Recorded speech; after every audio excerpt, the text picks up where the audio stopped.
ചാക്കോച്ചൻ്റെ ശ്രമങ്ങളും എൻ്റെ ശ്രമങ്ങളും യഥാർത്ഥത്തിൽ പാരലായിട്ട് പോവാണ്. സിമിലാരിറ്റി ഉണ്ട്, പാരലായിട്ട് പോവാണ്.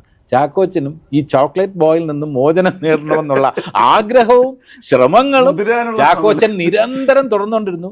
അതുകൊണ്ട് ഇടയ്ക്ക് ഗ്യാപ്പ് എടുത്ത് ചാക്കോച്ചൻ കുറച്ചുനാൾ ചെയ്തില്ല.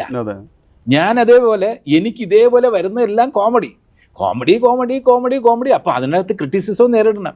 ഇയാൾ എല്ലാത്തിലും ഇയാൾക്ക് ഇത് മാത്രമേ വരുള്ളൂ എന്നുള്ള വിമർശനവും കേൾക്കണം. എന്നിട്ട് എല്ലാം കൂട്ടും. നായകന്റെ കൂട്ടുകാരൻ കോമഡി എന്ന് പറഞ്ഞാൽ ജഗദീഷിനെ വിളിക്കും. ജഗതി ചേട്ടനെ, ഇന്നസെന്റ് ചേട്ടനെ, നെടുമുടി വേണുവിനെ കണ്ടു പഠിക്കുന്ന എല്ലാവരും പറയുന്നുണ്ട്. പക്ഷെ വേഷങ്ങൾ കിട്ടുന്നില്ല. ഞാൻ എന്ത് ചെയ്യും? അപ്പൊ ചാക്കോച്ചൻ്റെ ഇടയ്ക്ക് ഗ്യാപ്പ് എടുത്ത പോലെ ഞാൻ ടി വിയിലേക്ക് കുറേ നാൾ പോയി. അവിടെ ചെന്ന് എൻ്റെ ആഗ്രഹങ്ങൾ തീർത്തു. പാട്ടുപാടുക, സീരിയസ് ആയിട്ടുള്ള ആക്ടിങ്ങിനും കോമഡിയൊക്കെ ജഡ്ജ് ചെയ്യുക, അതിനെ കുറച്ചുകൂടെ അതിലൊരു ക്യാമ്പസിന്റെ അറ്റ്മോസ്ഫിയർ എനിക്ക് കിട്ടി.